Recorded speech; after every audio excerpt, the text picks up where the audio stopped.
వందనాలు. గడిచిన కాలం అంతా మీ సన్నిధి మాతో ఉంచి మాకు ఇచ్చిన ఆయుష్కల బట్టి, ఆరోగ్యం బట్టి, శ్రేష్టమైన పునరుద్ధాన దినాన్ని బట్టి నామాన్ని మహింపరుస్తూ నీ పాద సన్నిధికి వస్తున్నామయ్యా.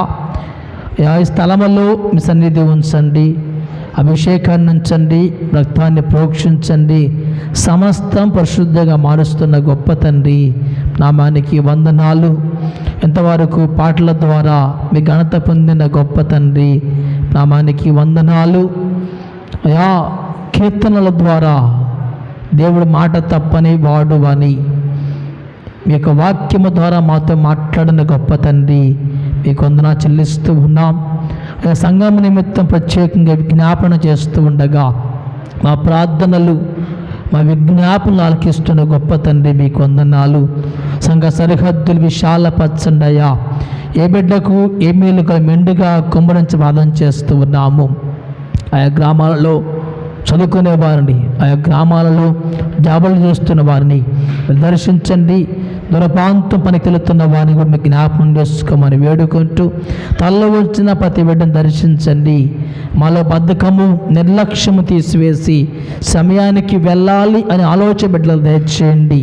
సమయానికి వెళ్ళి దేవుని నామాన్ని హృదయాంతరంగంలో నుండి గణపరచాలి అని ఆలోచన దయచేయమని ప్రార్థన చేస్తున్నాం. అడిగిస్తున్న అపాధిని లయపరిచి మీకు వాక్యము ధ్యానిస్తూ ఉండగా ఆ పాత్రుని ఎన్నికైన వాడిని పక్ష నిలబడుతూ ఉండగా మెస్సులు చాటున మరుగుపరుచుకుని ఆత్మతో నింపి నాతో మాతో మాట్లాడి అనేక మంది బిడ్డలు లైవ్లో మీకు వాక్యం ఉంటుండగా సూటిగా మాట్లాడమని యేసుక్రీస్తు నామాన్ని బట్టి ప్రార్థిస్తున్నాను తండ్రి. ఆమేన్. అందరూ ఆమేన్ చెబుదాం. జ్యోతిర్మయుడా నా ప్రాణ ప్రియుడా, స్తుతి మహిమలో నీకే. నా ఆత్మలో అనుక్షణం నా అతిశయము నీవే, నా ఆనందము నీవే, నా ఆరాధన నీవే. జ్యోతిర్మయుడా నా ప్రాణ ప్రియుడా, స్తుతి మహిమలు నీకే. దేవునికి స్తోత్రములు. దేవుడి వాక్యం చదువుకుందాం. పరిశుద్ధ గ్రంథము నుండి ఇర్మీయా గ్రంథము. అందరు బాగున్నారా? బాగున్నవారు సంతోషంగా మహిమపడదాం. రెండు చేతుల పైకి హల్లెలూయా. ఇర్మీయా గ్రంథము 29వ అధ్యాయము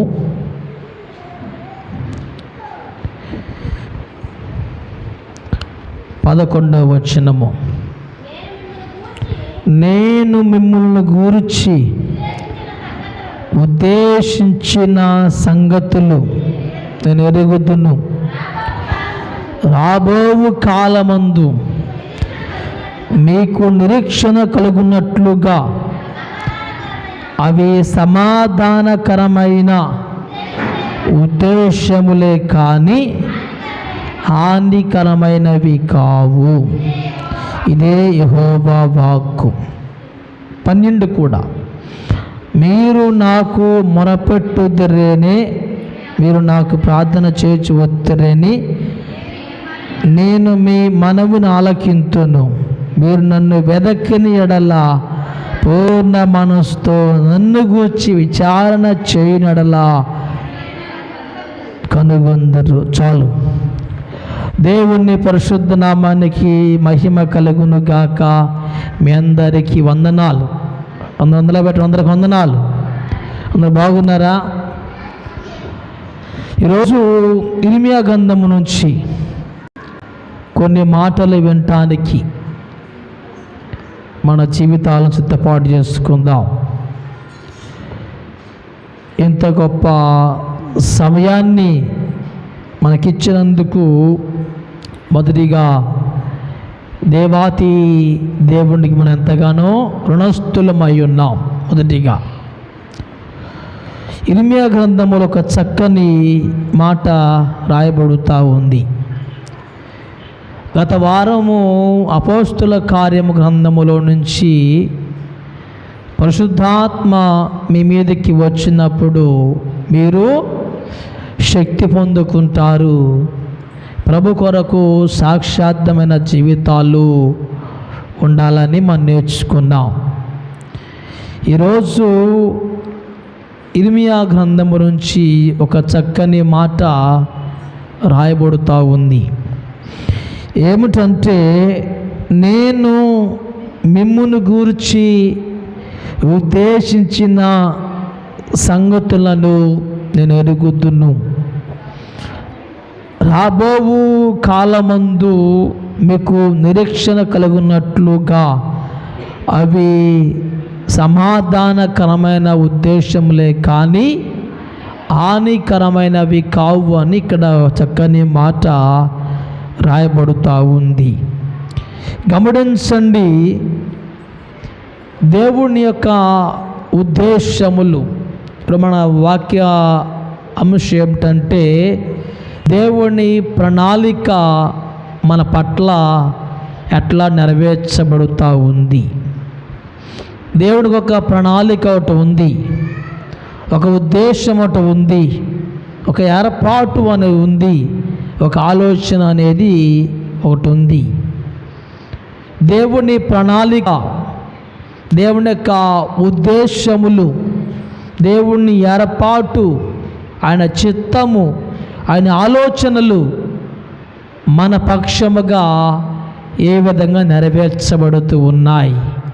కానీ వాక్యము సెలవిస్తుంది, నేను మిమ్మల్ని గూర్చి ఉద్దేశించిన సంగతులు, ఆలోచన, ఏర్పాటు అందయు కూడా అవి సమాధానకరమైనవి కానీ అవి హానికరమైనవి కాదు అని ఇక్కడ లేఖనాలు సెలవిస్తూ ఉన్నాయి. అంటే దీన్ని బట్టి దేవుడు ఒక్కొక్క బిడ్డ పట్ల ప్రత్యేకమైన ఉద్దేశము దేవుడు కలిగి ఉన్నాడు. ఒక ప్రత్యేకమైన ఏర్పాటు దేవుడు కలిగి ఉన్నాడు. ఒక ప్రత్యేకమైన ఆలోచన దేవుడు కలిగి ఉన్నాడు. ఒక ప్రత్యేకమైన సంకల్పము దేవుడు కలిగినట్లుగా లేఖనాలు వర్ణిస్తూ ఉన్నాయి. దేవుని యొక్క ఉద్దేశాలు, ఆయన ప్రణాళిక, ఆయన యొక్క సంకల్పము ఎప్పటిది కాదండి. చూడండి, ఎఫెసీ పత్రిక 1వ అధ్యాయము 7వ వచన భాగములు మనం చదువునప్పుడు అక్కడ ఒక చక్కని మాట 7వ వచన భాగంలో చూడండి. 7వ వచన భాగంలో తన చిత్త ప్రకారమైన దయా సంకల్పము చొప్పున యేసు క్రీస్తు ద్వారా మనకు కుమారులుగా స్వీకరించుటకై మనను ముందుగా తన కోసము నిర్ణయించుకొని, ఏంటంట ముందుగానే దేవుడు నిర్ణయించుకున్నాడు. దేవుని ప్రణాళిక, దేవుని ఏర్పాటు ఇంకా రాయబడుతూ ఉంది. జగత్ పునాది వేయబడక మునుపే ప్రేమ చేత ఆయన మన క్రీస్తులో ఏర్పాటు. జగత్ పునాది వేయబడక ముందే దేవుని యొక్క ప్రణాళిక మన పట్ల దేవుడు ఏర్పాటు చేశాడండి.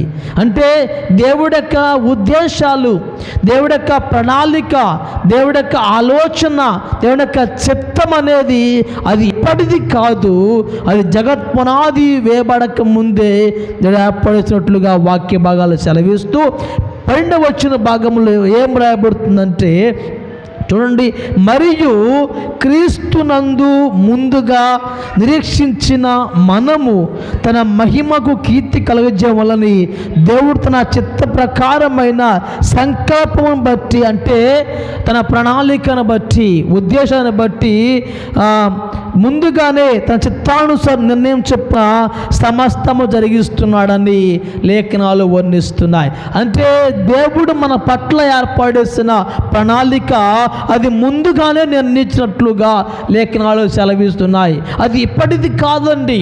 దేవుని యొక్క ఏర్పాటు, ఆయన యొక్క సంకల్పము, ఆయన యొక్క ఉద్దేశము అది ఎప్పటిది కాదు, జగత్పునాది వేయబడక ముందే. ఉదాహరణకి మన కుటుంబాల్లో ఏదైనా కార్యం చేస్తున్నప్పుడు ఒక నెల ముందే ఏవైనా సిద్ధపడతామో, ఒక వారం ముందే ఏవైనా సిద్ధపడుతూ ఉంటామో, ఒక సంవత్సరం ముందే అట్లా సిద్ధపడుతూ ఉంటామో, సిద్ధపడి ఒక డేట్ ఏర్పాటు చేసుకొని ఎలాగైతే కొనసాగింపు చేస్తామో, మన పరమ తండ్రి కూడా జగత్పునాది వేయబడక ముందే తన యొక్క సంకల్పము, తన యొక్క ఉద్దేశము, తన యొక్క ఏర్పాటు మన కొరకు దేవుడు ఏర్పాటు చేసినట్లుగా లేఖనాలు సెలవిస్తూ ఉన్నాయి. అంటే దేవుడు ఒక్కొక్క వ్యక్తి పట్ల ఒక్కొక్క ఉద్దేశం కలిగి ఉన్నాడు. ఒక్కొక్క బిడ్డ పట్ల ఒక్కొక్క ప్రణాళిక కలిగి ఉన్నాడండి. ఒక్కొక్క విశ్వాసి పట్ల ఒక్కొక్క ప్రణాళిక, ఒక ఉద్దేశం దేవుడు ఏర్పాటేసి ఉంచాడు. అందుకే చూడండి, ఇర్మియా గ్రంథము 24వ అధ్యాయము 6వ వచన భాగములో ఒక చక్కని మాట పరిశుద్ధాత్మ దేవుడు రాసి ఉంచాడు. ఇర్మియా గ్రంథము 24వ అధ్యాయము 6వ వచనం, వారికి మేలు కలుగునట్లుగా నేను వారి మీద చించుచు ఈ దేశమునకు వారిని మళ్ళా తీసుకుని వచ్చి పడగొట్టగా వారిని కట్టేదను, పెళ్ళగింపగా వారిని నాటేదను, వారికి మేలు కలిగినట్లుగా. గమనించండి, దేవుని యొక్క ప్రణాళిక ఎందుకంటే మనకు సమాధానముగా దేవుడు, ఎందుకు అంటే ఆయన మేలు మనం పొందుకోవటానికి, ఆశీర్వాదాలు పొందుకోవటానికి, మేలులు, ఉద్దేశము, ప్రణాళిక మన పట్ల ఎందుకు అంటే మన పరలోక ఆశీర్వాదానికి, స్వాస్థ్యానికి, మనము రాజ్యానికి వారసులుగా ఉండటానికి దేవుడు ఏర్పాటిస్తూ ఉన్నాడని లేఖనాలు సెలవిస్తూ ఉన్నాయి. కాబట్టి దేవుని యొక్క ఉద్దేశాలలో భాగముగా 29వ అధ్యాయం 10వ వచన భాగములో అక్కడేముందంటే, యెహోవా ఆజ్ఞించుచున్నాడు, బబులోను రాజ్యము 70 సంవత్సరములు గతించిన తర్వాత మిమ్మల్ని గూర్చి నేను పలికిన శుభవార్త ఇదే. చాలండి. దేవుని ప్రజలు 3 రకాల బానిసలుగా ఉన్నారు. 3 రకాల బానిసలుగా ఉన్నారు. మొదటి బానిసలు ఐగుప్తు దేశములో ఫరో రాజు కింద బానిసలుగా ఉన్నారు. అది మొదటిగా. తర్వాత అషూర్ రాజు, నెబుకద్నెజర్ రాజు దండెత్తి దేవుని బిడ్డలందరినీ తీసుకొని పోయి బబులోను రాజ్యములో వారిని బానిసలుగా ఉంచుతాడు. అది 2వ బానిస. అంతకంటే ప్రాముఖ్యమైన బానిస ఏంటంటే సాతాను అనే సాతాను కింద మనము బానిసలుగా ఉంటూ ఉన్నాం. గమనించండి, ఐగుప్తులో బానిసలుగా ఉన్న వారిని దేవుడు విడిపించాడు. బబులోను రాజ్యములో బానిసలుగా ఉన్న వారిని ఒక శుభవార్త చెబుతూ ఉన్నాడు. ఐగుప్తు దేశములో ఆ నెబుకద్నెజర్ రాజు కింద వారు బానిసలుగా ఉండి బానిసమైన బతుకుతున్న వారికి ఒక శుభవార్త ఏమిటంటే దేవుడు మీ పట్ల ఉద్దేశాన్ని కలిగి ఉన్నాడని వారిని బయటకు తీసుకొస్తున్న సందర్భము. 3వ బానిస ఏంటంటే సర్వలోక మానవాళి కూడా పాపమనే దాని కింద బానిసలుగా మగ్గిపోతూ ఉన్నారు. వారిని విడిపించటానికి, ఐగుప్తులో ఉన్న వారిని విడిపించడానికి ఒక వ్యక్తి వచ్చాడు. బబులో ఉన్న వారిని బయట విడిపించడానికి ప్రవక్తలు వారు వచ్చారు. సాతాను కాడి కింద వారిని విడిపించడానికి రక్షకుడు తానే లోకానికి దిగి వచ్చాడు. కాబట్టి దేవుడి యొక్క ఉద్దేశాలు మన పట్ల నెరవేర్చడానికి ఒక వర్తమానము, ఒక శుభవార్త. ఏంటా శుభవార్త అంటే బానిస బతుకుతున్న మన పట్ల దేవుడి యొక్క ప్రణాళిక నెరవేర్చబడుతూ ఉంది. ఒకరి కాళ్ళ కింద ఒకరి కింద మనము బానిసలుగా ఉన్న మన జీవితాలను విడుదల కలిగించడానికి ఒక శుభవార్త కలుగుతూ ఉంది. కాబట్టి ప్రతి ఒక్కరి మీద దేవుని యొక్క ప్రణాళిక, ఆయన యొక్క ఉద్దేశాలు, ఆయన యొక్క ఏర్పాట్లు దేవుడు మన మీద నెరవేరుస్తూ ఉన్నాడు. కానీ మనము దేవుని యొక్క ప్రణాళికలో ఉన్నామా, తొలగిపోతున్నామా జ్ఞాపకం చేసుకోవాలి. ఆయన తలంపులు వేరు, మన తలంపులు వేరు. దేవుడు ఒకటి ఏర్పాటు చేస్తే మనం ఇంకోటి ఏర్పాటు చేసుకుంటాం. దేవుడి యొక్క ఉద్దేశాలు ఒకటైతే మన ఉద్దేశాలు మరొకటిగా ఉంటాయి. ఆయన తలంపులు ఒకటిగా ఉంటే మన తలంపులు ఒకటిగా ఉంటాయి. ఆయన యొక్క సంకల్పము ఒకటిగా ఉంటే మన సంకల్పము మరొకటిగా ఉంటుంది. రెండు పొంతన ఉండలేదు. అందుకే అన్నాడు, క్రీస్తు యేసు కలిగిన ఈ మనస్సు మీరును కూడా కలిగి ఉండాలి. ఎందుకు క్రీస్తు మనసు కావాలంటే ఆయన సంకల్పం ఏదో తెలుసుకోవటానికి, ఆయనకి ఉద్దేశం ఏదో తెలుసుకోవటానికి, దేవుని యొక్క ప్రణాళిక ఏదో తెలుసుకోవడానికి మనము క్రీస్తు మనసు కలిగి ఉండాలని లేఖనాలు వర్ణిస్తూ ఉన్నాయి. దేవుని యొక్క ఉద్దేశం మన పట్ల దేవుడు నెరవేరుస్తూ ఉంటే మనము దేవుని యొక్క ప్రణాళికలో ఉంటున్నామా, తొలగిపోతున్నామా? దేవుని యొక్క ఉద్దేశాలు మన పట్ల ఆయన నెరవేర్చుతూ ఉంటే, ఆయన యొక్క ప్రణాళిక మన పట్ల నెరవేరుస్తూ ఉంటే మనము దేవుని యొక్క ప్రణాళికలో ఉంటున్నామా, తొలగిపోతున్నామా అనేది జ్ఞాపకం చేసుకోవాలి. చూడండి, ఇర్మియా గ్రంథము చదువుకున్న వాక్య భాగములో రాబోయే కాలములో చూడండి 11వ వచన భాగములో రాబోవు కాలమందు, చాలండి, భవిష్యత్తు కాలములో మన దేవుని ప్రణాళిక, రాబోయే కాలములో ఒక ఉన్నతమైన ఆశీర్వాదము పొందుకోవటానికి మన పట్ల దేవుడు ఒక ప్రణాళిక దేవుడు ఏర్పాటు చేసినట్లుగా లేఖనాలు సెలవిస్తూ ఉన్నాయి. అందుకే యెషయా గ్రంథము 46వ అధ్యాయములో ఒక చక్కని మాట ఉంది. ఒక చక్కని మాట 10వ వచన భాగము చూడండి. నా ఆలోచన నిలిచిననియు నా చిత్తమంతా నెరవేర్చిననియు చెప్పుకొనొచ్చు, ఆది నుండి నేనే కలగబో వాటిని తెలియజేస్తున్నాను, పూర్వకాలము నుండి నేనే ఇంకా జరగని వాటిని తెలియజేస్తూ ఉన్నాను. వర్తమాన భూత భవిష్యత్తు కాలములో దేవుని యొక్క ప్రణాళిక మన పట్ల నెరవేరుస్తూనే ఉన్నాడు.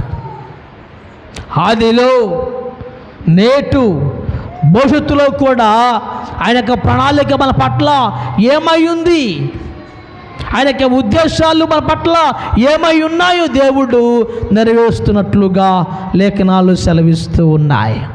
జ్యోతిర్మయుడా నా ప్రాణ ప్రియుడా స్తుతి మహిమలు నీకే, నా ఆత్మలో అనుక్షణం నా అతిశయము నీవే, నా ఆనందము నీవే, నా ఆరాధన నీవే. జ్యోతిర్మయుడా నా ప్రాణ ప్రియుడా స్తుతి మహిమలు నీకే, నా పరలోకపు తండ్రి నా మంచి కుమారి, నీకిష్టమైన పాత్రను చేయ నన్ను విసిరేయక సారపై నుంచవా. జ్యోతిర్మయుడా నా ప్రాణ ప్రియుడా స్తుతి మహిమలు. భవిష్యత్ కాలములో, రాబోయే కాలములో దేవుని యొక్క ప్రణాళిక నీ పట్ల ఏ విధంగా ఉందో దేవుడు నెరవేర్చడానికి ఆ ఉద్దేశాలు సమాధానకరమైనవని లేఖనాలు వర్ణిస్తూ ఉన్నాయి. అంతేకాని రాబోయే కాలంలో నేను కష్టపెట్టడానికి కాదు, రాబోయే కాలంలో నేను ఇబ్బంది పెట్టడానికి కాదు. అందుకే ప్రతి తల్లిదండ్రులు చెబుతారు పిల్లలకి, ఏమని తెలుసా, 20 సంవత్సరాలు కష్టపడితే 60 సంవత్సరాలు కూర్చొని తినొచ్చు కదా, యవనస్తులు కదమ్మా, 20 సంవత్సరాలు నువ్వు కష్టపడి నువ్వు చదువుకొని పాస్ అయ్యి ఉద్యోగం సంపాదిస్తే 60 సంవత్సరాలు నువ్వు హాయిగా సుఖముగా సంతోషంగా తినవచ్చు.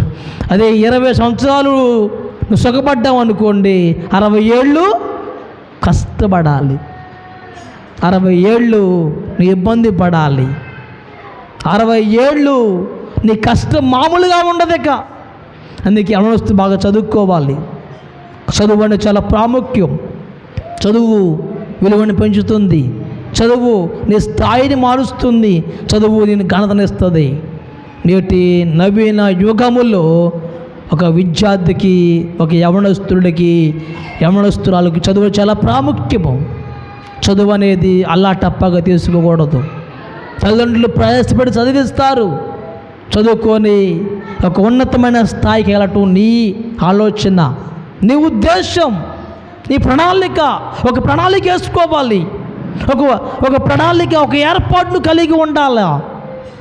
10th పాస్ అయిన తర్వాత ఏం తీసుకుంటే నేను సింపుల్గా వెళ్ళిపోతా, ఇంటర్ అయిపోయిన తర్వాత ఏం తీసుకుంటే ఒక మెట్టెక్కుతా అనే ప్రణాళిక, ఏర్పాటు, ఉద్దేశాన్ని కలిగి ఉండాలి.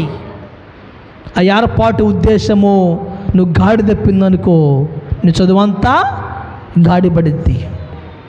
నీ ప్రణాళిక, నీ ఉద్దేశం, నీ ప్లాన్ అంతా కూడా గాడిపడింది అనుకోండి, నీ చదువంతా కూడా గాడిని పడిపోయి చివరికి కష్టాల పాలవుతావు.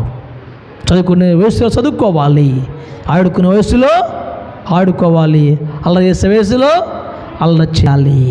అదే కానీ నీ జీవితమే అల్లరి పాలవకూడదు.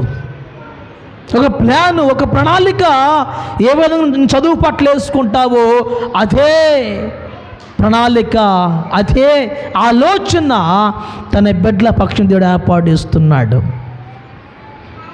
క్రీస్తునందు ప్రియమైన వాళ్ళారా, దేవుడు తన సంకల్పము, తన ప్రణాళిక, తన ఉద్దేశము మన పట్ల ఏ విధంగా దేవుడు నెరవేరుస్తూ ఉన్నాడో మనం జ్ఞాపకం చేసుకోవాలి. ఈరోజు నేను కొందరు జ్ఞాపకం చేస్తా. చూడండి, యేసేపు జ్ఞాపకం చేసుకుందాం. యేసేపు పట్ల దేవుడి ప్రణాళిక ఏమై ఉన్నది?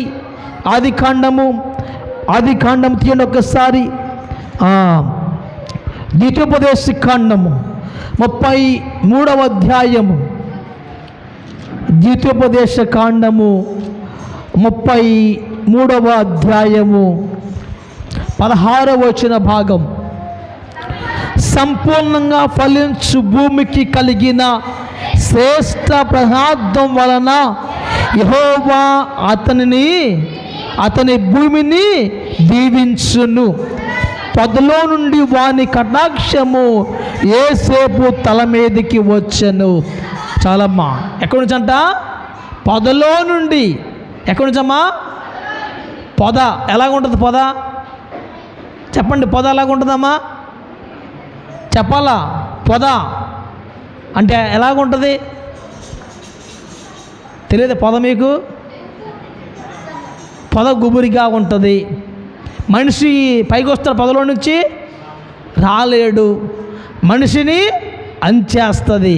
కానీ వాక్యం చెబుతా ఉంది, పొదలో నుండి వాని కటాక్షము యేసేపు తల మీదకి వచ్చును అని. ఇంకేముంది చూసినట్లయితే, తన సహోదరులలో ప్రఖ్యాతి నొందిన వాణి నన్నెత్తి మీదకి అది వచ్చును. యేసేపుని జ్ఞాపకం చేసుకున్నట్లయితే, యేసేపు యొక్క జీవితము ఎట్లా ఆయన ప్రాణాలకి దేవుడు నెరవేర్చడానికి బయలుపరచబడుతూ ఉంది. యేసేపు తెలుసు, యాకోబు కుమారులలో చిన్నవాడని.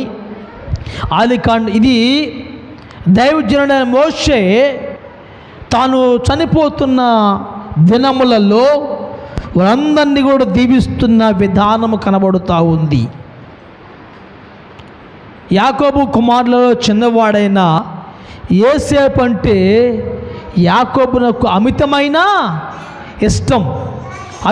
ఇష్టం. చూడండి, ఆది కాండము 37వ అధ్యాయము తీయండి ఒకసారి. ఆది కాండము 37వ అధ్యాయము 1వ వచనము. యాకోబు తన తండ్రిని పరవాసిగా ఉన్న దినములలో 14 ఏండ్లు వాడై ఓకే తెలియపరుస్తుంది. కాబట్టి యోసేపు గురించి కూడా రాయబడుతూ ఉంది. యోసేపు సౌందర్యవంతుడని,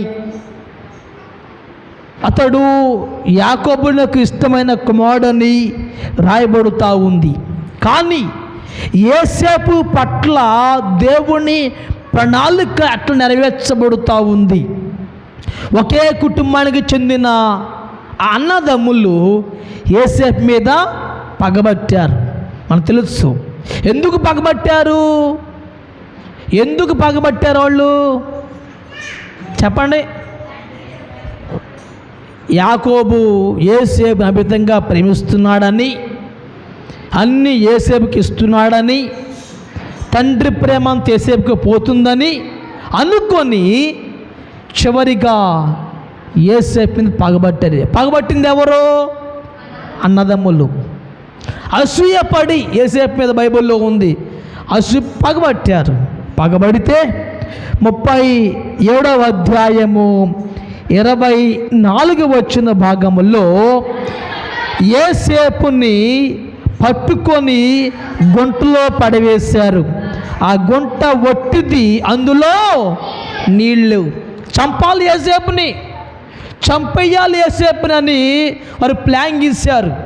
ప్లాన్ చేసి మిట్ట మధ్యాహ్నం వాళ్ళు గొళ్ళ కాస్తున్నప్పుడు వారికి అన్నం తీసుకెళ్తున్న యోసేపుని వారు దూరంగా చూసి పట్టుకొని చంపాలని ప్లాన్ చేశారు.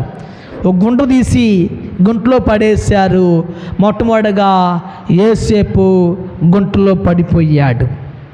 చూడండి, యోసేపు జీవితంలో సహాయం చేయవలసిన అన్నలే, తోడుగా ఉండవలసిన అన్నలే, ఆదుకోవలసిన అన్నలే యోసేపుని గుంటలో పడిపోయే స్థాయికి వచ్చాడు.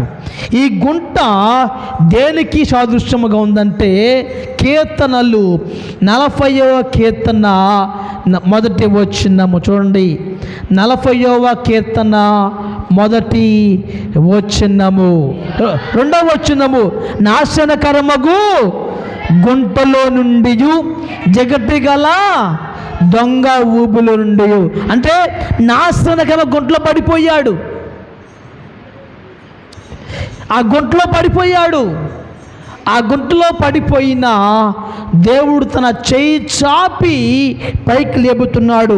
37వ అధ్యాయం 28వ వచనము, ఆది కాండము 37:28. 37వ అధ్యాయము 28వ వచనము, మిద్యానులను వెళ్ళుచుండగా గుంట్లో నుండి యోసేపును పైకి తీసి ఇశ్మాయేలులకి అమ్మేశారు. చాలా జాగ్రత్త వినాలి. గుంట్లో పడివేసిన యోసేపుని దేవుడు పైకి లేపి ఐగుప్తు దేశానికి పంపిస్తూ ఉన్నాడు. యోసేపు జీవితము 5 దశలు. నెంబర్ 1, గుంటలో పడిపోయాడు. నెంబర్ 2, పైకి వచ్చాడు. నెంబర్ 3, ఐగుప్తు దేశానికి బానిసగా వెళ్ళిపోయాడు. నెంబర్ 4, 4వది ఏం తెలుసా, ఐగుప్తు దేశంలో ఉన్న ఆయన చెరసాల్లోనికి వెళ్ళిపోయాడు. ఎందుకు వెళ్ళాడు చెరలోనికి?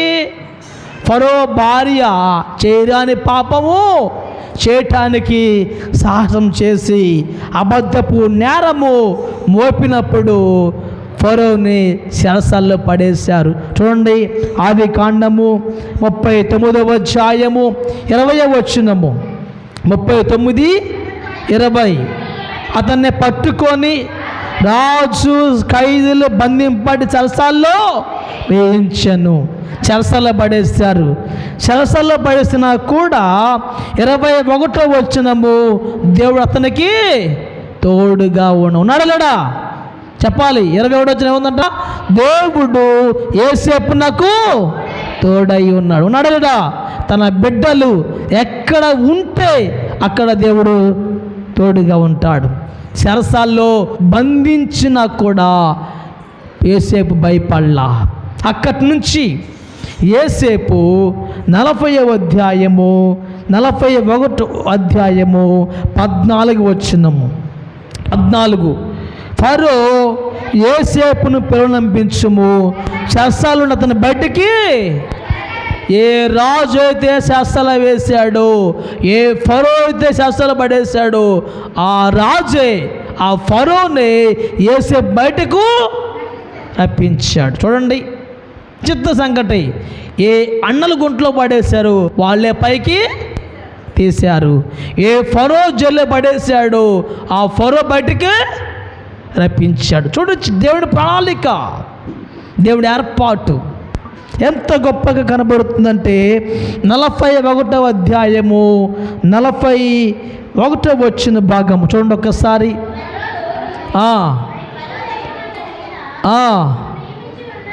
రాజుగా పట్టాభిషేకం చేయబడుతూ ఉన్నాడు.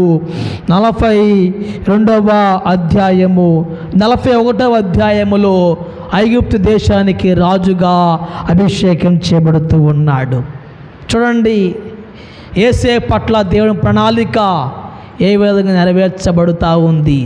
అన్నలు గుంటలో పడేస్తే అన్నలే పైకి లాగారు. ఐగుప్తుకి దేశం వెళ్ళిపోయిన తర్వాత ఐగుప్తు రాజే చెరసాల పడేస్తే ఐగుప్తు రాజే బయటకు ఫరో బయటకు తీసుకొచ్చాడు. తీసుకొచ్చిన తర్వాత మంచి బట్టలు వేయించి ఉంగరము తొడిగించి రాజుగా ఫరో ఐగుప్తు దేశానికి ఫరోగా పట్టాభిషేకం చేయించాడు. అంటే యోసేపు పట్ల తన ప్రణాళిక, అన్నలు అసూయపడిన, ఫరో భార్య అసూయపోయిన, పాపానికి దారి తీసిన యోసేపు దేవుని బిడ్డగానే ఉన్నాడు తప్ప లోకము కలిసిపోయాడా? గుంటలో పడేసిన తన జీవితాన్ని కాపాడుకున్నాడు. ఐగుప్తులోకి వెళ్ళినా తన జీవితాన్ని కాపాడుకున్నాడు. చెరసాల పడేసిన తన జీవితాన్ని కాపాడుకున్నాడు. ఎక్కడ ఉన్నా యోసేపు దేవుని బిడ్డ కాబట్టి దేవుని బిడ్డగానే ఉన్నాడు. అందుకే యాకోబు చనిపోయేటప్పుడు దీవిస్తాడు. ఆదికాండము తీయండి 49వ అధ్యాయము 22వ వచనము ఏమనుంది ఇక్కడ? యోసేపు ఫలించడి కొమ్మ, ఓట యొద్ద ఫలించడి కొమ్మ, దాని రెమ్మలు గోడ మీదకి ఎక్కి. మా రెమ్మలు గోడ ఎక్కుతాయా? రెమ్మలు గోడ ఎక్కుతాయా అంటే ఉదాహరణగా బోధిస్తున్నాడు. రెమ్మలు గోడెక్కి పాతుకుపోయినట్లుగా యోసేపుకు తిరుగులేదిక. యోసేపు ఎంతగా విస్తరించిపోతాడో అంటే దేవుడి యొక్క ప్రణాళిక మనం ఉన్నప్పుడు. గుంట్లో పడిపోయిన తర్వాత నా పని అయిపోయిందిలే, నా పని అయిపోయిందిలే, ఈ దేవుడు నాతో లేడేక, నాకు అన్ని కష్టాలే, అమ్మ నా పని అయిపోయింది, అయ్యా దేవుడు ఉన్నావా లేవా, ఉన్నావా లేవా, ఉంటే ఎక్కడయ్యా అని తిట్టే జనాభా కూడా చాలా మంది ఉన్నారండి. నువ్వు కష్టంలో ఉన్నప్పుడు దేవుణ్ణి మహింపరిస్తే ఎవరు నీ మీద మోసం చేస్తున్నారో వారి ద్వారా బయటకు వస్తావు. చూడండి గుంటలో పడినా యోసేపు నమ్మకముగా ఉన్నాడు, పైకి వచ్చిన నమ్మకముగా ఉన్నాడు, ఐగుప్తు దేశానికి వెళ్ళిన నమ్మకం. ఎక్కడ ఉన్నా కూడా యోసేపు దేవుణ్ణి నమ్మకాన్ని వమ్ముచేయలేదు. అందుకే యోసేపు అనగా ఫలించడి కొమ్మ. మనము యోసేపులాగా దేవుడి ప్రణాళికలు ఉండాలి. యోసేపు పట్ల దేవుని ప్రణాళిక నెరవేర్చబడుతూ ఉంది. అనుకోవచ్చేమో నీ గుంటలో పడిపోయానయ్యా, నా స్థితి అలాగా అనుకోవచ్చేమో, నా మీదకి అన్నదమ్ములు పగబడుతున్నారయ్యా, యోసేపు లాగా నా మీద కూడా పగబడుతున్నారు, నా బంధువులు పగబడుతున్నారు అనుకోవచ్చేమో. నీ మీద ఆ ఫరో భార్య వలె నీ మీదకి చాలామంది చాడులు చెప్పి నిన్ను అనేక మాటలు అంటున్నారేమో. దేవుడు ప్రణాళిక నీ పట్ల నెరవేర్చబోతూ ఉన్నాడు. దేవుని యొక్క ఉద్దేశము, ఆయన యొక్క ప్రణాళిక నీ పట్ల దేవుడు నెరవేర్చి యోసేపుకి ఇచ్చిన ఉన్నతమైన స్థితి దేవుడు నీకు నాకు కూడా ఇవ్వబోతూ ఉన్నాడు. ఏ అన్నలైతే చంపాలనుకున్నారో ఆ అన్నలకి ఆహారం పెట్టే అంత నాయకుడుగా, ఒక ఉన్నతమైన స్థాయికి వెళ్ళిపోయినట్లుగా మనం చూస్తూ ఉన్నాం. యేసే పట్ల దేవుని ప్రణాళిక నెరవేర్చబడుతూ ఉంది. రెండవది హెబ్రీ పత్రిక 11వ అధ్యాయము మోషే పట్ల దేవుని ప్రణాళిక ఉంది జ్ఞాపకం చేసుకుందాం. హెబ్రీ పత్రిక 11వ అధ్యాయము 24-25. మోషే పెద్దవాడైనప్పుడు విశ్వాసమును బట్టి ఐగుప్తు ధనము కంటే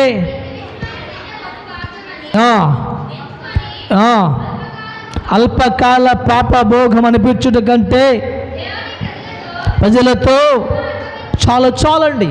రెండవది మోషే. చూడండి, మోషే జీవితం 3 భాగాలు. యేసేపు జీవితం ఎన్ని భాగాలు చెప్పా? 5. మోషే జీవితం 3 భాగాలు చెప్పి ముగిస్తాం. 1 బాల్య దశ, తర్వాత మామగా గొర్రెల కాపరిగా, 3వదిగా నాయకుడిగా. 3 భాగాలు. మోషే తాను బాలుడుగా ఉన్నప్పుడు 40 సంవత్సరాలు ఐగుప్తు దేశంలో రాణి దగ్గర పెరిగాడు. ఐగుప్తు దేశంలో రాణి దగ్గర తన జీవితాన్ని కొనసాగించాడు. అది మొదటి భాగము. అక్కడి నుంచి ఐగుప్తు దేశంలో ఒకరిని కొట్టి తెలియకుండా చంపి ఆ విషయం బయటపడిన తర్వాత పారిపోయి మిద్యాను ప్రాంతానికి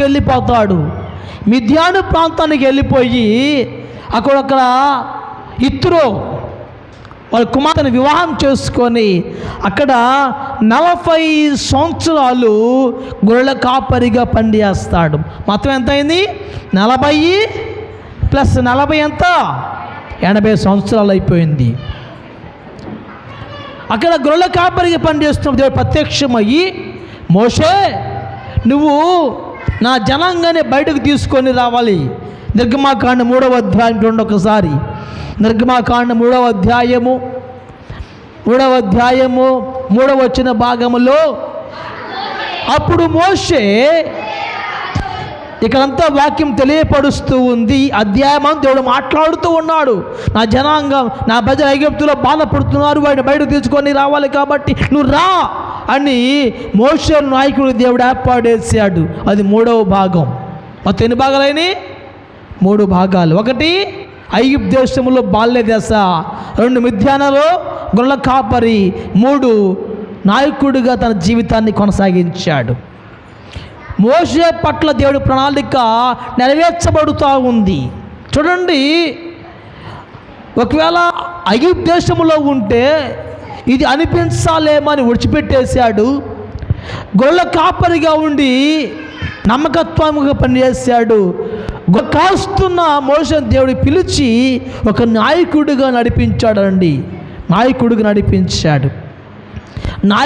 నడిపిస్తున్న ఈ క్రమములో మోషే ఎక్కడా పొరపాటు చేయలా, నమ్మకత్వాన్ని కోల్పోలా. అందుకే అంటాడు మోషే మిక్కిలి సాత్వికుడు. సంఖ్యాకాండము 12వ అధ్యాయములో దేవుడే సాక్ష్యం ఇస్తున్నాడు మోషే గురించి.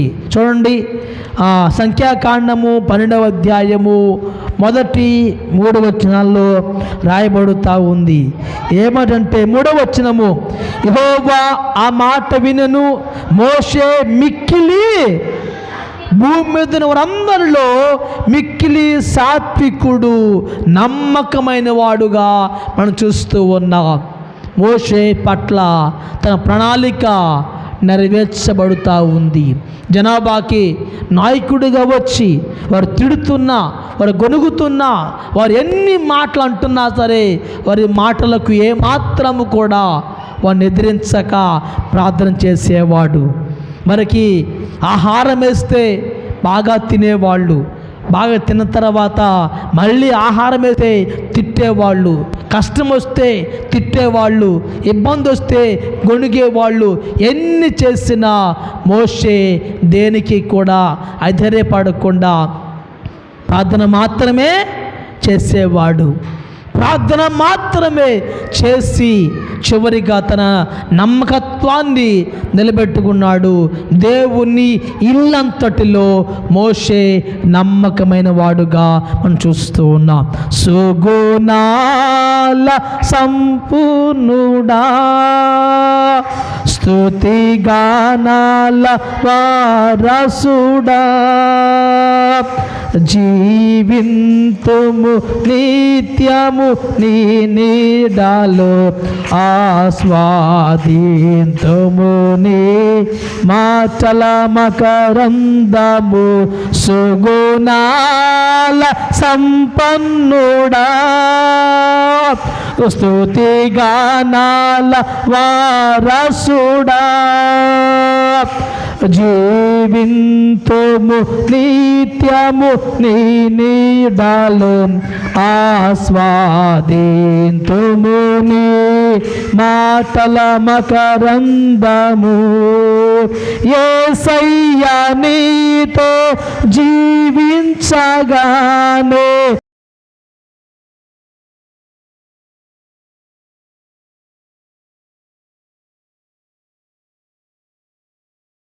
నా బ్రతుకుగా నేనులే.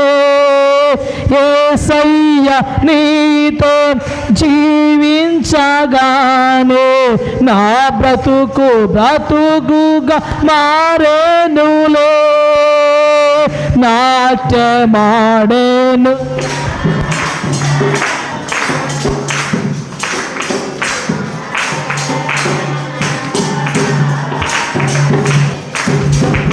సుగుణాల సంపన్నుడా, స్తుతి గానాల వారసుడా, జీవింతుము నిత్యము నీ నీడలో, ఆస్వాదింతుము నీ మాటల మకరందము. యేసయ్యా నీ కృప తాళంచగానే నా శ్రమలు అలుగా అనిపించలేదే. యేసయ్యా నీ కృప తాళంచగానే నా శ్రమలుగా అనిపించలేదే. నీవు నాకిచ్చే ఏ మహిమ ఎదుట ఇవి ఎన్న తగినవు కావు. సుగుణాల సంపన్నుడా, స్తుతిగానాల వారసుడా, జీవింతుము నిత్యము నీ నీడలో, ఆదింతుము నీ మాటల మకరందము. మోషే పట్ల తన ప్రాణంగా నెరవేర్చబడుతూ ఉంది. కానీ మోషే నమ్మకత్వాన్ని విడిచిపెట్టలా. నేను ఆ జీవితాలు నమ్మకం కలిగి ఉండాలి. దేవుని దగ్గర నమ్మకత్వం కలిగి ఉండాలి. ఏసేపు ఫలించడు వాడుగా జీవించాడు. ఆత్మీయ జీవితంలో దేవుడిని ప్రణాళిక యేసేపు పట్ల నెరవేర్చబడతా ఉంది. మోషే నమ్మకస్తుడిగా జీవించాడు. మోషే పట్ల దేవుడి ప్రణాళిక నెరవేర్చబడుతూ ఉంది. మన నమ్మకంగా ఉన్నామా? దేవుని సన్నిధిలో కష్టాలు వచ్చినా, ఇబ్బందులు వచ్చినా, ఆటుపోట్లు వచ్చినా, ఇరుకులు వచ్చినా, లేములు వచ్చినా, లేమి స్థితి వచ్చినా మన నమ్మకత్వాన్ని ఎప్పుడు కూడా దేవుని దగ్గర విడిచిపెట్టకూడదు. బతి కూడా క్రీస్తే చావైతే లాభమని దేవుడి సంకల్పం కలిగి ఉండాలి. మోషే పట్ల దేవుని ప్రణాళిక నెరవేర్చబడుతూ ఉంది. చివరిగా సౌలు పట్ల దేవుని ప్రణాళిక ఏముందో జ్ఞాపకం చేసుకుందాం. గమనించండి, ఒక ఎన్నిక లేని గోత్రం నుంచి దేవుడు సౌలుని ఏర్పాటు చేసుకున్నాడు. ఒక ఎన్నిక లేని గోత్రం నుంచి మాకు రాజు కావాలని వారు అడిగినప్పుడు సౌలు మహారాజు దేవుడు పట్టాభిషేకం చేశాడు. రాజుగా అభిషేకించాడు సమూయేలు ద్వారా. కానీ సౌలు చేసే పని గాడిదలను మేపేవాడు. అలాంటి వాడిని దేవుడు పట్టాభిషేకం చేసి రాజుగా అభిషేకిస్తే చేయరాని పనులు చేసి దేవునికి కోపం పుట్టించి చివరికి పతనమయ్యే స్థాయికి ఎవరు వచ్చారమ్మా? మొట్టమొదటి రాజు ఎవరో? సౌలు. ఇశ్రాయేలు జనాంగానికి మొట్టమొదటి రాజు సౌలు. దేవుని ప్రణాళికలో ఉన్నవాడు సౌలు. సమూయేలు ఓ గ్రామానికి వెళ్ళు, ఆ ఇంట్లో సౌలు అంటాడు, తీసుకువచ్చి పట్టాభిషేకం చేయమని ఒక యాజకుడికి సమూయేలు చెప్పినప్పుడు సమూయేలు వెళ్ళి వెతుక్కుంటూ వెళ్ళి సౌలుని పట్టాభిషేకం చేస్తే చేయరాని పనులు చేసి దేవుని ఏర్పాట్లో నుండి తొలగిపోయాడు. ఎవరు తొలగిపోయింది? సౌలు. ఏం పనులు చేసి తెలుసా? చూడండి, మొదటి సమూయేలు గ్రంథము 15వ అధ్యాయము 11వ వచనము. 15-11 చూడండి జాగ్రత్తగా. సౌలు నన్ను అనుసరింపక వెనక తీసి, ఆగండి, ఎవరంట? దేవుణ్ణి అనుసరింపకుండా వెనకేం చేస్తున్నాడు. తర్వాత ఏముంది?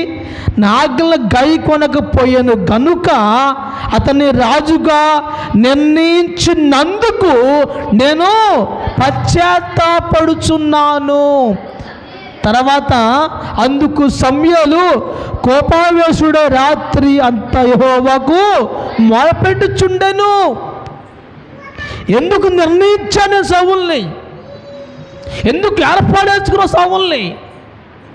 చేయరాని పాపము చేస్తున్నాడు.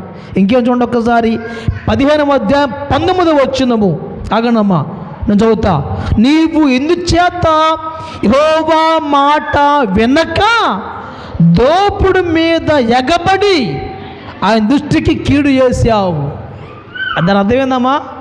దోపుడు సొమ్ము కోసము ఎగబడి, అంతేనమ్మా, దేవునికి కీడు చేస్తున్నావు. చూడండి, కీడు చేసే స్థాయికి ఎదిగాడు. 3వది 15వ అధ్యాయము 23వ వచనము చదవండి. 15-23 మాధవి చదవమ్మా. తిరుగుబాటు చేయుట, సోదు చెప్పుట, మాయా విగ్రహములు, తాగండమ్మా, సోదు చెప్పుట, తిరుగుబాటు చేయుట పాపంతో సమానము, మోకత అగపరచుట, మాయా విగ్రహము, గృహదేవత పూజించుట సమానము. యెహోవా ఆజ్ఞను నిన్ను రాజుగా ఉండకుండా ఆయన నిన్ను విసర్జించెను. చెప్పుట. చూడండి, ఇది పాపమా కాదా? చెప్పండమ్మా. ఇక్కడ ఏముంది? సోద చెప్పుట పాపమా కాదా? వింటాం పాపమా కాదా? చెప్పండమ్మా. పాపమేగా. దాని జోలికి పోయేవారు కూడా పాపస్తులే. చూడండి, దేవుని యొక్క సంకల్పం నెరవేర్చబడుతూ ఉంటే చివరికి పాపానికి ఒడిగొడుతున్నాడు సౌలు. దేవుని బిడ్డగా ఉండవలసిన సౌలు పట్టాభిషేకం చేయబడి రాజుగా పరిపాలన చేయకుండా దేవుడికి చివరికి 15వ అధ్యాయము 30వ వచన భాగం, అందుకు సౌలు నేను పాపము చేసి తిని, చాలండి, నేను పాపము చేసి తినని సౌలు ఒప్పుకుంటున్నాడండి. నేను పాపం చేశా.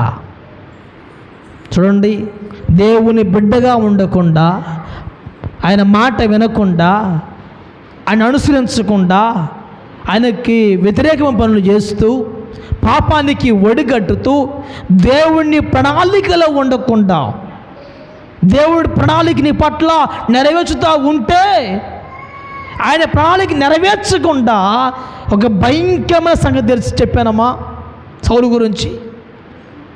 2వ సమూయేలు గ్రంథము 7వ అధ్యాయం 15వ వచనము. 2వ సమూయేలు గ్రంథము 7వ అధ్యాయము 15వ వచనము.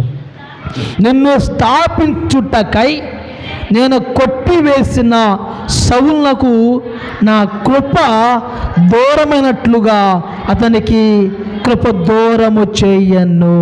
చాలండి, సౌలు కృపకు దూరం అయ్యాడు. హల్లెలూయా, కృపకు దూరం అయిపోయాడు సౌలు. కృప నిన్ను ఆశీర్వాదం ఇస్తుంది, కృప నిన్ను బలపరుస్తుంది. అలాంటి కృపకు సౌలు దూరం అయిపోయాడు. కారణం తెలుసా? చేయరాని పాపము, తిరుగుబాటు, వ్యతిరేకము. సౌలును బట్టి దైవజనుడైన సమూయేలు దుఃఖపడతాడు. సమూయేలు ఒక యాజకుడు ఒక వ్యక్తి గురించి దుఃఖపడే స్థాయికి సౌలు వచ్చేస్తాడనండి. నేను ఎందుకు చేశా, ఎందుకు ఇట్లా చేస్తున్నాడు? దేవుడి సంకల్పాన్ని బట్టి, దేవుడి ప్రణాళిక బట్టి, ఆయన ఉద్దేశాలు నెరవేర్చడానికి రాజుగా పట్టాభిషేకం చేస్తూ ఉంటే సౌలును బట్టి దుఃఖపడుతున్న దైవజనుడిగా చూస్తూ ఉన్నాం. ఒక దైవజనుడు ఒక బిడ్డను బట్టి దుఃఖపడకూడదు.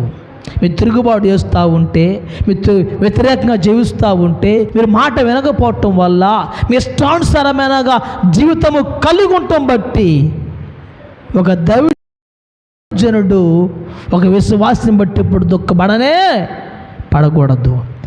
దైవజనుడు దుఃఖపడితే ఆ కుటుంబము ఆశీర్వాదకరం కాదండి. ఇక్కడ సమూయేలు అనే దైవజనుడు సౌలును బట్టి దుఃఖపడుతున్నాడు. ఏటి నవీన యుగములో విశ్వాసులు మాట వినకపోవటం వల్ల ప్రతి దైవజనుడు కూడా ఎంతగా బాధపడుతున్నాడో మనం జ్ఞాపకం చేసుకోవాలి. సౌలు పట్ల దేవుని ప్రణాళిక నెరవేర్చబడుతూ ఉందా లేదా? అది కృపకు దూరం అయిపోయాడు, ఆశీర్వాదం దూరం అయిపోయాడు, చివరికి మరణిస్తూ ఉన్నాడు. ఎట్లాగో తెలుసా? యుద్ధములో, ఒకే యుద్ధములో ఆ మరణానికి దారితీస్తూ ఉంది. ఈ యొక్క వాక్యం వింటున్నా ప్రయత్నం చేసుకుందాం. దేవుని ప్రణాళిక, ఆయన ఉద్దేశాలు, ఆయన ఏర్పాట్లు, ఆయన చిత్తము మన పట్ల నెరవేర్చబడాలి. మోషే ఆయన పట్ల నెరవేర్చబడుతూ ఉంది. మోషే నమ్మకస్తుడు. యేసే పట్ల ప్రణాళిక నెరవేర్చబడుతూ ఉంది. యేసే పల్చడి కొమ్మగా ఉన్నాడు. సౌలు పట్ల ఆయన ప్రణాళిక నెరవేర్చబడాలని ఉద్దేశించాడు, కానీ ఆయన కృపకు దూరమైపోయాడు, తిరుగుబాటు చేశాడు, పాపం చేశాడు. కానీ దేవుని ఏర్పాటులో ఉన్నవాడే, దేవుని ఏర్పాటులో ఉన్నవాడే. మా తల్లి వందనాలు. హల్లెలూయా.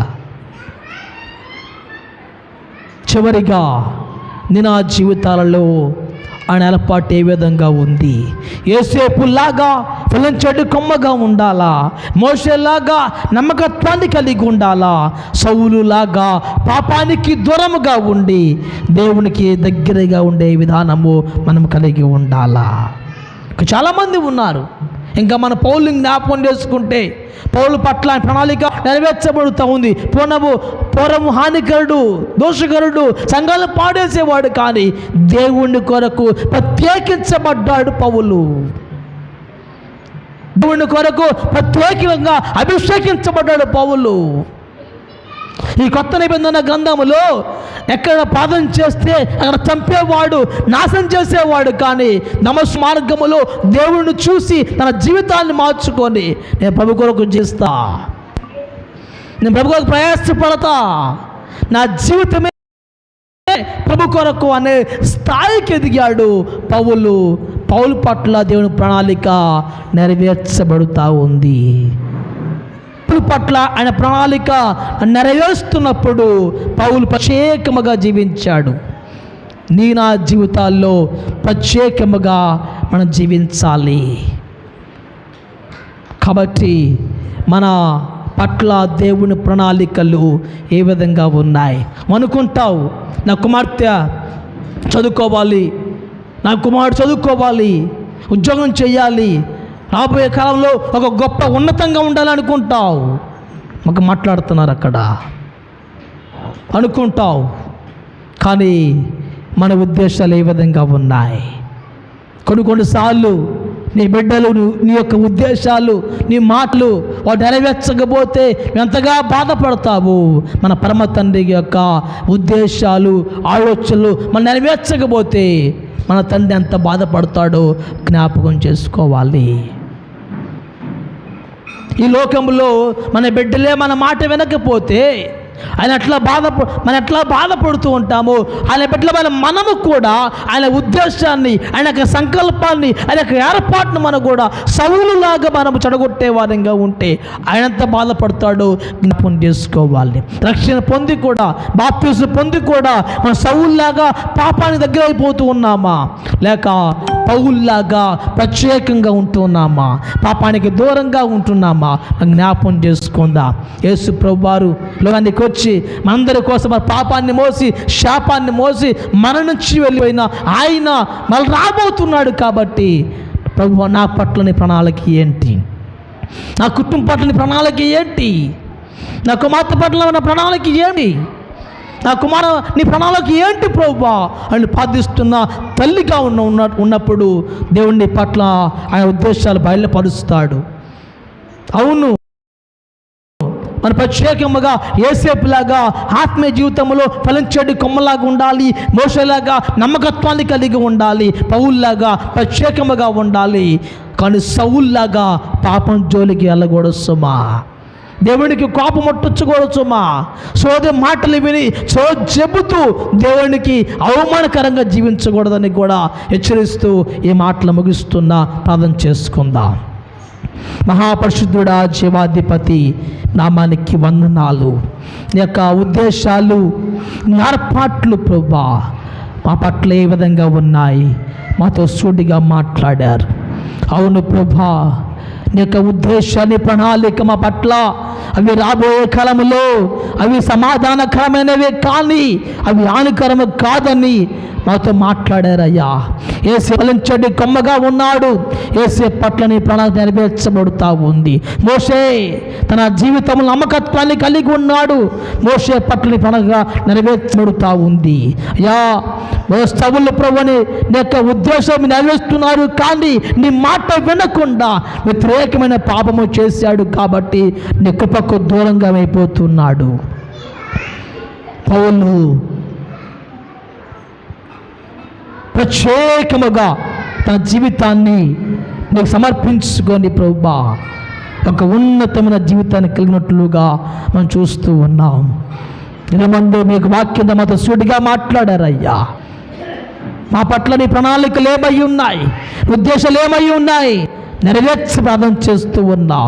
ఇంకెక్కడ యేసేపులాగా ఫలించకపోతే, మోషేలాగా నమ్మకముగా లేకపోతే, అయ్యా పౌల్లాగా ప్రత్యేకముగా ఇవ్వకుండా సౌల్లాగా పాపానికి బానిసైపోతే దయతో మనసండి ప్రభువా. నీ ప్రణాళికలు, నీ ఉద్దేశాలు ఏమై ఉన్నావో మా పట్ల నెరవేర్చి, మీరు మా కొరకు ఈ లోకానికి దిగి వచ్చారు, మా పాపాన్ని, మా శాపాన్ని అంతయు భరించి మరణించి తిరిగి లేచారు ప్రభువా.